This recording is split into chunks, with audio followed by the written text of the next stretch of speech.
Dollar. Dirt and money, no soul. Had to go and get it, ain't no time to kick it. Got a stack of flip for my foes. Dollar. Please tell me you can hear me. Don't turn your back and don't neglect me. Just let me know if you need me. Dollar. Let me watch out for my partners. Keep my money long, get my team strong. Let me run away from my problems. Yo, what's good, original crew, man? We're back. We got Blank Boy in the building, man. We got the greatest Spider-Man movie of all time, man. Let's check it out. But before we do, make sure y'all check out the links in the description box down below. You already know where to go. If you want to first support, you gotta do it. Check out down below. Also, if you enjoyed today's video, like it in with a thumbs up. She said, "Why you do that?" How did you do that? You know I do random stuff all the time. Let's go, man. Let's check it out. Let's see what's about. You ready? I'm ready. Got Peter Parker broke. Spider-Man brand. Hold on, y'all. My nephew was over here watching stuff, so I'm so you ready?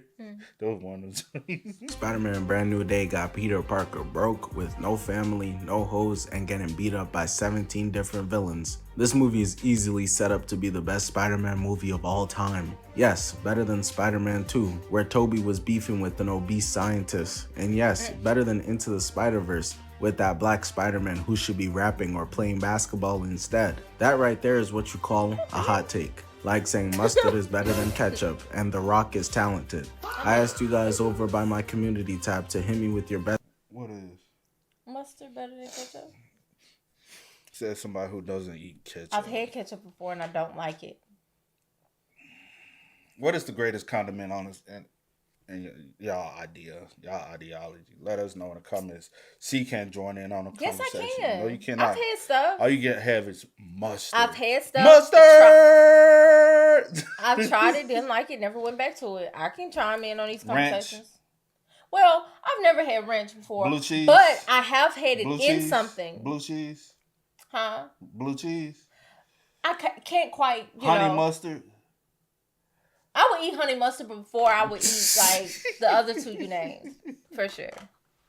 See, very basic, y'all. I'm not basic. Mustard and barbecue sauce. That's all. I eat other condiments.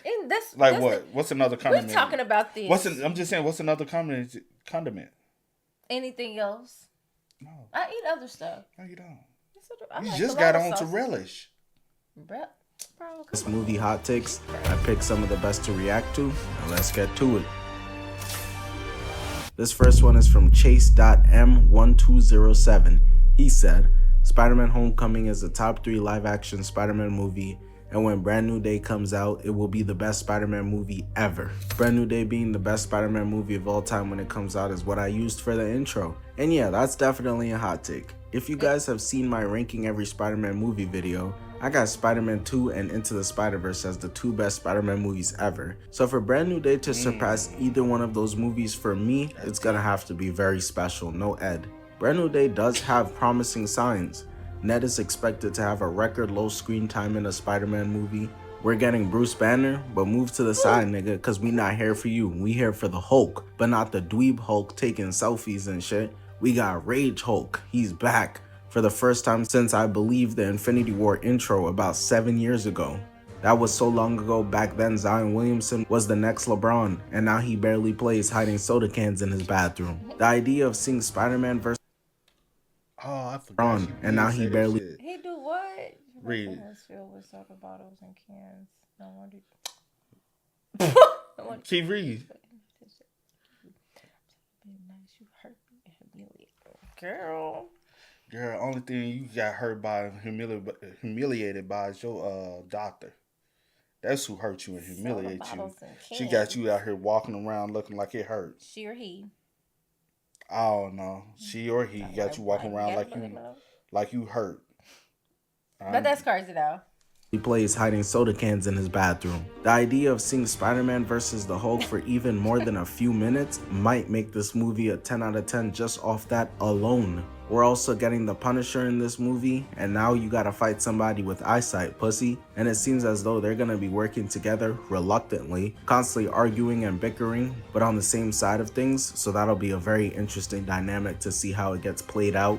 The MCU remembered they had introduced Scorpion at the end of Homecoming 28 years ago, blew the dust off that nigga and said, oh shoot, let's bring him in this movie. We're also getting Tombstone for the first time. Hopefully this Peter Parker lasts longer than the spectacular one.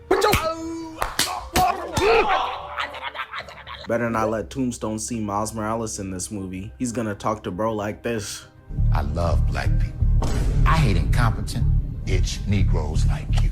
We're also getting The Hand, Whoa. Spider-Man versus fucking ninjas. Mind you, Jackie Chan and his stunt crew are working on the action in this film, with the director of this movie, Destin Daniel Cretton, being the same man who directed Shang-Chi, so we may be looking at top 1 Spider-Man action. There's also the mystery character that Sadie Sink is playing, which we all suspect is Jean Grey, setting up mutants in the MCU. You could also make the argument this is the best live-action Spider-Man suit of all time, and Peter didn't need to let Iron Man crack for it. Finally, he made that shit himself, like how Spider-Man should.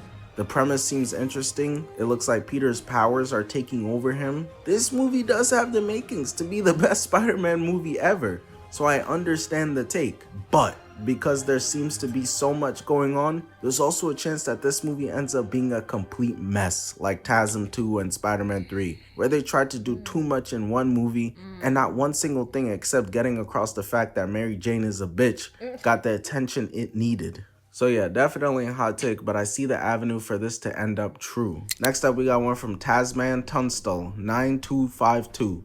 Henry Cavill's portrayal of Superman is overhated, and Zack Snyder's DC universe deserves more love. Oh man, do we have a Snyder-Verse cultist over here? Let me guess, bring back the Snyder-Verse? Let it go, bro, it's over.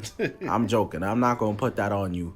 What I will say though is that I disagree with this take. The whole idea of Henry Cavill's portrayal of Superman not being that bad, I believe strictly comes from the fact that Cavill looks like Superman. I swear that's the only reason y'all say this, because other than that, I don't know what there is to compliment about his portrayal in relation to being in line with the character of Superman. Henry Cavill's Superman, in my opinion, stripped the character of any interesting personality he had. He has none of the traditional warmth, optimism, and charm. Watching Henry Cavill on screen was like watching that plank nigga from Ed, Edd n Eddy speak. Straight cardboard personality. A lamppost with a cape saving people is what he was. They portrayed him as an overly brooding, isolated figure who looked the classic Boy Scout personality, but wasn't anything like that. Henry Cavill was like if Bruce Wayne was Superman. David Cornsweet is how you play Superman. He straight mogs Henry Cavill. He has a mesmerizing, powerful presence like how Cavill did, but David balances it way better with a sense of warmth and hopefulness, a nice smile and sincerity. David Cornsweet's approach is very refreshing because his Superman gives off the impression that he really does love using his powers to protect and save everyday people. I can imagine feeling like I'm safe from everything because Superman's got me with David Cornsweet. With Henry Cavill, I don't get that vibe at all. That nigga Zack Snyder thought being a beacon of hope was corny and not cool enough, so he had to emo Superman. That portrayal of Superman is ass. I have to disagree. It doesn't deserve any more love, in my opinion. And as for the second part of that take, Snyderverse deserves more love. Yeah, again, I disagree. That shit is trash, gets trashed, and I think it's deservedly so. Let's go through it for real. Wonder Woman was a good movie, I'll give them that. Man of Steel absolutely butchers the character of Superman. That shit is trash. Batman vs Superman is one of the worst comic book movies of all time. Suicide Squad is probably the worst comic book movie ever. Zack Snyder's Justice League was solid, I don't mind it. Aquaman was cool. Shazam was cool. Shazam 2 was a big heaping pile of Will Smith music. Black Adam was so bad I couldn't believe my eyes. Aquaman 2? The Flash? I'm not really seeing where the Snyderverse deserves love to be getting more of it. This next one is from is_season. They need to stop making Monsterverse movies.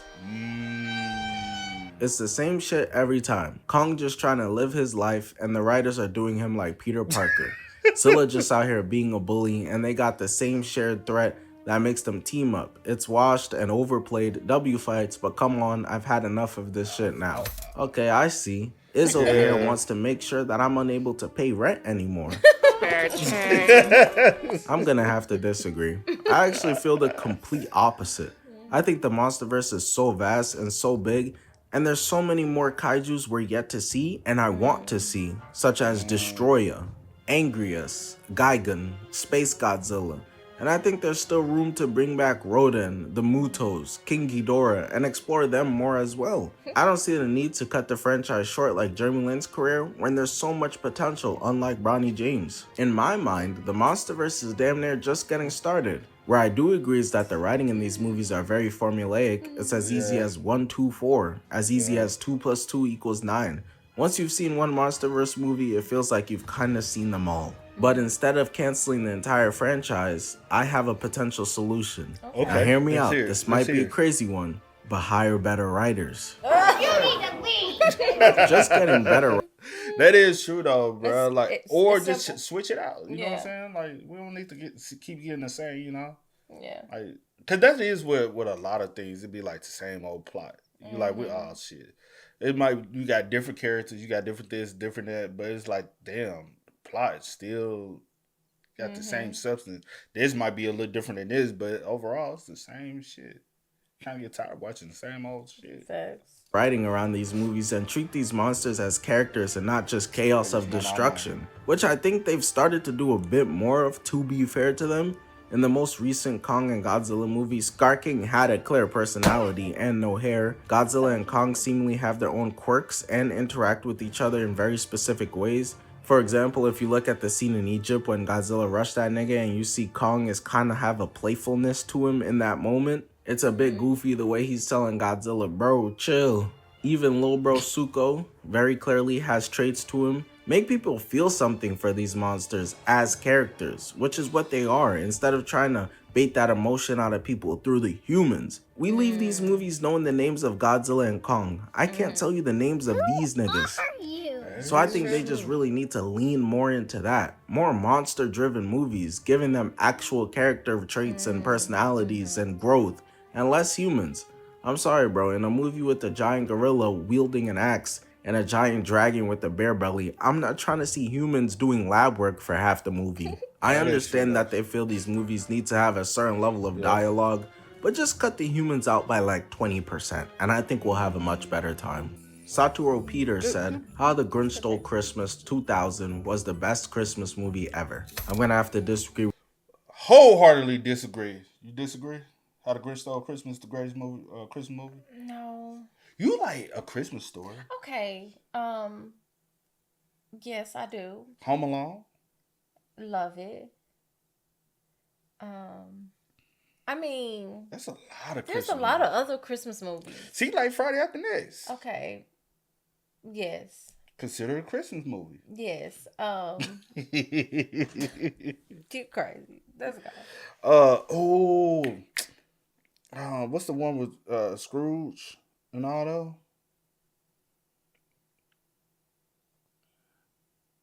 that? I know what you're talking about. You can't forget about those either. Thanks, babe. You know? I'm trying to help you out. Thanks, I don't babe. know I what's just don't going even on care with the call. today. I don't know what's going on with it. But I know what you're talking about, but I can't think. I can't think it is. With you on this one, Peter. Home Alone you is got? quite literally Okay. right there, big dog. Not a Christmas goes by where I don't watch Kevin Not hit the a- worst robbers what of you all said. time with straight Looney Tune ass traps, as he does badass shit with his family gone. He was catching these dudes with steaming hot doorknobs and Okay, shit. wait till Mind you, Christmas. they could deadass just let go of the doorknob at any point, but just chose to keep holding on. Home Alone is just such a cozy movie. Perfect for that Christmas vibe under the covers, keeping the cold out with some hot cocoa. The Grinch gon' have niggas sleeping with nightmares. He's almost as ugly as Jay-Z, bruh. Yeah, for me, Home Alone is the GOAT Christmas movie. You always come out of it just appreciating your family, which is what Christmas is about for real. Keep the change, you filthy animal. Hemi Butler Shout out to the new Grinch, the live action Grinch. Y'all go check him out. I wonder if he gonna do it Oh, again. I'm yeah, talking about I Nick. want- That's a hometown kid. We always gonna support. You know what I'm saying? Yeah. He from back our way. So you know what I'm saying. There's greats from all parts of West 10. We're gonna keep stamping it. We're gonna stamp it 10 times on y'all ass. You know. I'm just saying. You know what I'm Yeah. saying? West 10, we got greats, man. And that ain't just music. We moving out here. You said we're moving. We are. We moving. said, Batman 2022 is better than The Dark Knight? He put a question mark on this, but considering The Dark Knight is pretty significantly higher rated than the Batman on basically every site, I'd say it's safe to say that this is definitely a hot take. IMDb got The Dark Knight as the third highest rated movie of all time. I also see Lord of the Rings up there, so it's clear niggas be putting anything in the top 10. Bruh. My take on the Batman versus The Dark Knight debate is very simple. As simple as the Jordan-LeBron debate. Jordan was a bald crackhead, Bron the GOAT. Comparing the two as movies and not— That's crazy. Shut the fuck up. That's why your name Blank. You said no slander. Nah, What? bro. That's crazy. That's why he had to copy the great number. 23. He the original 23. That wouldn't be no better. Dang. He was supposed to make another number better than them, you know? You ain't never heard nobody say, I want to be like Bron. I want to be like Mike. Then we go to the garbage can, Kobe. Hey, I with the crossover. Bron. Considering the Batman aspect of it, I do think The Dark Knight is a better movie. The Batman is a lot slower of a film and leads way more into the detective side of Batman, so it's got a much slower, intimate approach to it. Meanwhile, The Dark Knight is a straight heist, crime, action, wild drama. And for me personally, I do enjoy that more as a watch, a casual watch. However, where I will give the Batman a ton of credit is I think for the character of Batman, it is an infinitely better Batman movie and does the character way more justice. I've said before, but I think Christian Bale's Batman is one of the weaker parts of the movie, and that's not how it should be. That's like a turkey sandwich with mid-turkey. How the fuck that work? I am much more interested in the Joker threatening to stick pool sticks up the criminals' asses and seeing Harvey Dent thinking he MLK fighting the war on crime in Gotham than I am about seeing Bruce fiend after Rachel all movie. Nothing about Christian Bale's Batman screams Batman apart from the fact that he's pushing 40 with no kids in a batsuit and has a Batmobile. But it takes more than that to have a good Batman, a good faithful Batman movie. Robert Pattinson to me is Batman. They make way more of an effort to show his intellect. His action is way better. He doesn't have that ridiculous voice. Robert Pattinson's suit is better. His Batcave is an actual fucking Batcave and not just a white room like it is in The Dark Knight. In the Batman, Gotham feels like Gotham. Meanwhile, in The Dark Knight, Gotham is literally just a regular looking city. Niggas just filmed in the middle of Chicago and called it Gotham. No set work done at all. What Christopher Nolan did is made a heist crime thriller featuring Batman, starring the Joker and Harvey Dent. Matt Reeves made a dedicated Batman movie that isn't scared to be a Batman movie. The shots, the aesthetic, action, costume designing, sets, it all screams Batman. For me though, The Dark Knight, despite not being as faithful to the character, just as a watch, if both movies are sitting there, which one am I gonna turn on just to enjoy a movie? Which one do I enjoy more? Which one do I like more? It's The Dark Knight. And the last take for today is from CMA Nerd Harris. He said, How to Train Your Dragon 2 is the best sequel to a movie ever. I don't want to write an essay, but basically, the way how the sequel just expanded the world, the characterization of the characters and dragons, the score, the themes was just wonderful, and I also felt a conclusion while also feeling like an open ending. Hey, listen, I mess with How to Train Your Dragon heavy, but I'm gonna have to disagree with you on this one. I do agree How to Train Your Dragon 2 does all what you said it does. Expands the world, characters, themes, dragons. The scores are always great. The introduction of Hiccup's mom and the whole world of dragons she's got when the whole time they were thinking she had been slimed out. The conflict that exists between Toothless and his dad. That big ass beard he got, I know he'd be pulling snacks out that bitch just like James Harden. The conflict that never gets fully resolved because Toothless under mind control barbecues Stoic, which was heartbreaking, but even more heartbreaking was seeing Hiccup reject Toothless out of anger, but eventually coming over to the fact that it wasn't him who did it, he was mind controlled. Someone tell that shit to Tony Stark. However, best sequels ever is a big take. Thor 2 is right there, bro. Let's respect peak. But on a serious note, I think I could list out a few sequels I'd put over How to Train Your Dragon 2 just off the top of my head. A different animated sequel that I view as better is Toy Story 2. That chud who still plays with toys and works as the Chicken Man, Life in Shambles, Kidnapping Woody, Meeting Jesse, the villain, the prospector was fire. You got Dawn of the Planet of the Apes, one of, I'd argue, the greatest movies to ever exist. I got an entire 40-minute video glazing these movies, so I won't do it here, but yeah. You got a movie we already mentioned, The Dark Knight. The way The Dark Knight builds on the world of Batman from Batman Begins and expands the universe was elite. You also got Spider-Man 2, in my opinion, the best superhero movie of all time. That nigga Spider-Man life was horrible, just the way I like it. That's the best Spider-Man action to date, and again, I covered this movie in extensive detail if you want to see, but to me, Spider-Man 2 was damn near perfection. There's Across the Spider-Verse. Miles was beefing with the Spot, his ops got dad bods, and the entire lore about what's required, the sacrifices required to being Spider-Man and being explored was elite.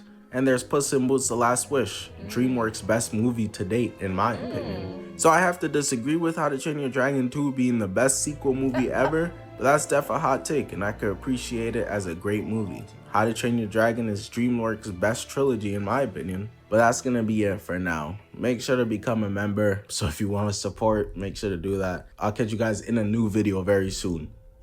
Very soon. Oh man, y'all spam us up, man. Great taste, man. It's all opinionated, but great taste, man. But y'all spam us up in the comments. Let us know your thoughts down below. But until next time, y'all know how it go, man.